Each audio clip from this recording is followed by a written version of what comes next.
এই আসিয়া দৃশ্য আমরা ভুলে যাব। এই যে মেয়েটা কাতরাতে কাতরাতে মারা গেল আজকে, বেশি দিন সময় লাগবে না, 1 মাস 2 মাস হাইয়েস্ট 3 মাস।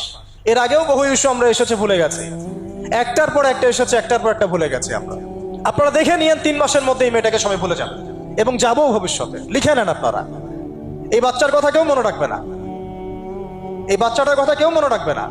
3 মাস পরে, 6 মাস পরে, 1 বছর পরে আরো নতুন ইস্যু আসবে, আরো নতুন পাপ হবে, আরো বড় বড় ঘটনা ঘটবে। এরপরে মানুষ এই বাচ্চাটাকে ভুলে যাবে। এই বাচ্চাটা কি তার মৃত্যু যন্ত্রণা ভুলতে পারবে?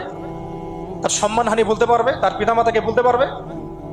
এখন প্রশ্ন হচ্ছে, তার পিতাকেও যদি আমরা জিজ্ঞাসা করি, ইসলামে রেপের শাস্তি হচ্ছে মৃত্যুদণ্ড, আর ব্যভিচারের শাস্তি হচ্ছে অর্ধেক কোমর পর্যন্ত পুঁতে পাথর নিক্ষেপ করে হত্যা করা। এবং বিবাহিত ব্যক্তি হলে এই শাস্তি, অবিবাহিত হলে 100 বেত্রাঘাত, 1 বছরের নির্বাসন এবং সমাজ থেকে বয়কট করা, আর ধর্ষণ হলে সরাসরি মৃত্যুদণ্ড। 3 মাস সময় লাগার কথা না, 3 দিনের মধ্যেই করা সম্ভব। এটা শরিয়া আইন, এটা আল্লাহ রাব্বুল আলামিনের শরিয়া বিধান। এখন তারাও কি এটাতে রাজি হবে? যারা শোক প্রকাশ করছেন তারা কি এই বিধানটা কার্যকর করতে রাজি হবেন? যে ধর্ষককে সবার সামনে প্রকাশ্যে মৃত্যুদণ্ড দেয়া হোক, শরিয়া আইন কার্যকর করা হোক? রাজি হবেন না। কারণ আপনারা বলবেন এটা করতে গেলে বাংলাদেশ থেকে মৌলবাদী রাষ্ট্র হয়ে যাবে। তো সমস্যার গোড়ায় আপনারা যেতে চান না, ডালপালা নিয়ে নাড়াচাড়া করেন। জেনা ফ্রি মিক্সিংটাকে উন্মুক্ত করে দেয়া হলো, ছেলে মেয়ের অবাধ বিচরণটাকে উন্মুক্ত করে দেয়া হচ্ছে। একটা চরম ক্ষুধার্ত মানুষদের সামনে যদি আপনি খাবারকে উন্মুক্ত করে রাখেন, এরপরে যদি কেউ জোর করে খাবার খেয়েও ফেলে, শুধু কি আপনি খাদকের দোষ দিবেন? পুরো সিস্টেমটাই দায়ী, পুরো সিস্টেমটাই দায়ী এখানে। আপনি নারী পুরুষকে অবাধ মেলামেশা দিয়েছেন, ফ্রি মিক্সিং এ দিয়েছেন, একদম ছোটবেলা থেকেই, স্কুল লাইফ থেকে, কলেজ লাইফ থেকে, ইউনিভার্সিটি লাইফ থেকে, জব সেকশনে, এমনকি রাজনীতি করতে গেলেও কর্পোরেট সেকশনে, ব্যবসায়িক সেকশনে, অফিস আদালতে, সব জায়গায় ফ্রি মিক্সিংকে অবাধভাবে আপনি উন্মুক্ত করে দিয়েছেন, আমরা উন্মুক্ত করে দিয়েছি। এর উপরে ছড়িয়ে দিয়েছি পর্নোগ্রাফি। পর্নোগ্রাফি সবার ফোনে ফোনে। পর্নোগ্রাফি দেখতে থাকলে একটা মানুষ বাচ্চাকে না, কয়েকদিন পরে পশুর সাথেও জেনা করতে পারে। যদি সামনে দেখেন যে মানুষ পশুর সাথে জেনা করেছে, আপনার অবাক হতে পারেন, আমি অবাক হব না। কারণ পর্নোগ্রাফি মানুষকে পশুর সাথেও জেনা করতে শেখাবে। বাচ্চা তো কিছুই না। এর উপর আছে বিবাহ বহির্ভূত সম্পর্ক, ব্যভিচার, জিনা, ফ্রি মিক্সিং, ভ্যালেন্টাইন্স ডে মতো দিবসগুলো পালন করে ছেলে মেয়ের অবাধ মেলামেশা।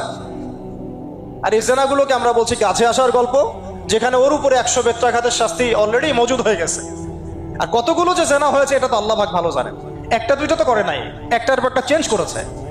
বিবাহিত ব্যক্তি পর্যন্ত অন্যের স্ত্রীর সাথে জেনা করেছে। আর এটা তো ধর্ম তো অনেক বড় বিষয়, ধর্ম তো অনেক বড় বিষয়। এটা তো একটা মানবতা বিরোধী অপরাধ, এটা তো একটা মানবতা বিরোধী অপরাধ। এখন সমস্যা কি এক কেন্দ্রিক? এটা বহুমুখী সমস্যা। ফ্রি মিক্সিং রেখেছেন, পর্ন চালু করে দিয়েছেন, এবং সবচেয়ে বড় কথা, এর শরঈ বিচারটুকু নিশ্চিত হচ্ছে না। তাহলে সমাজের মধ্যে এগুলো কমবে না বাড়বে? সিম্পল, সমাজের মধ্যে এগুলো বাড়বে। 6টা কাজ করেন, ইনশাআল্লাহ তাআলা কমে যাবে। প্রথমত, শরঈ পর্দা নিশ্চিত করেন। দ্বিতীয়ত, ফ্রি মিক্সিং বন্ধ করে দেন। তৃতীয়ত, আপনারা জেনার শাস্তি চালু করেন। চতুর্থত, সমকামিতা বন্ধ করেন, সমকামিতা বন্ধ করেন, এলজিবিটি বন্ধ করেন। পঞ্চমত, ব্যভিচারের যে রজম শাস্তি চালু করেন, শরঈ বিধান চালু করেন, পর্ন সাইটগুলোকে বন্ধ করে দেন, এবং সমাজে তাকওয়া, নৈতিকতা শিক্ষাটাকে বাড়িয়ে দেন। দেখেন সমাজে জেনা কমে না বাড়ে। কিন্তু কেউ এই সমস্যার গোড়ায় যাবে না। একটা ইস্যু আসবে, একটা ইস্যু যাবে।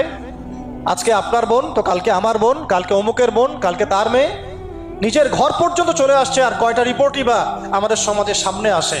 যে কয়েকটা রিপোর্ট সামনে এসেছে, এগুলো 50%ও না। বহু মেয়ে এগুলো বলতেও পারে না লজ্জায়। আর আমি তো ওইসব মেয়েদের ব্যাপারে কথা বলা ছেড়ে দিয়েছি, যারা স্বেচ্ছায় নিজের ইজ্জতকে বিলি দেয়। তাদেরকে আমি আমার বোন পরিচয় দিতে লজ্জাবোধ করি।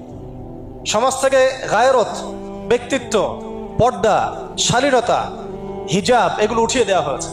আপনারা কি দ্বীনি অঙ্গনের তসলিমা নাসরিন হতে চান নাকি? তারা কি দ্বীনি অঙ্গনে তসলিমা নাসরিন হতে চান?